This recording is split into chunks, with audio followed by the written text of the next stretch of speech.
बोध गया टेम्पल जो एक्ट है, उस एक्ट के तहत जो व्यवस्था है, उस व्यवस्था में बदलाव करने की उन्होंने बात कही।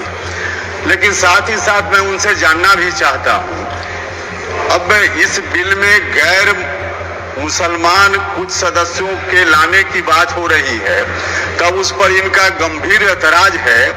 और जो गया बोध गया टेम्पल एक्ट है, वह टेम्पल एक्ट कब आया था?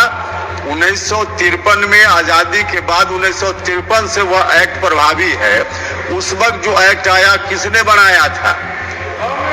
किसने बनाया? तो उस एक्ट में प्रोविजन है कि चेयरमैन को छोड़कर 8 सदस्य होंगे, उसमें 4 सदस्य हिंदू होंगे और 4 सदस्य बुद्धिस्ट होंगे। और जो चेयरमैन भी होंगे, कलेक्टर वहां के डीएम उसके चेयरमैन होंगे, वह भी तब जब कलेक्टर साहब खुद हिंदू होंगे तब उसके चेयरमैन होंगे। उस वक्त आपको नहीं लगा था, उस वक्त नहीं लगा था कि बौद्धिस्टों का यह मंदिर है तो उसमें बौद्धिस्ट लोग ही होने चाहिए, या तब आपको नहीं लगा था।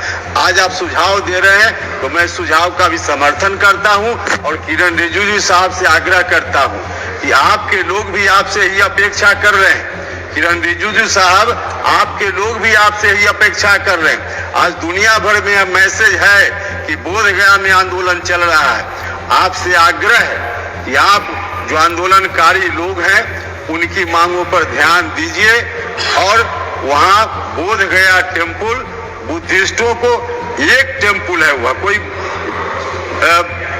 वक्फ की तरह पूरे देश भर में उसका फैलाव, और जिस टेम्पल के बारे में डिमांड है वह सिर्फ एक टेम्पल के बारे में, और उस टेम्पल से पूरे देश की पहचान बनती है। तो उसमें निश्चित रूप से मैं भी आपसे अपनी पार्टी की ओर से आग्रह करना चाहता हूं कि बुद्धिस्टों को सौंप दीजिए ताकि उस टेम्पल के प्रबंधन का काम बुद्धिस्ट लोग अपने हिसाब से कर पाए। महोदय,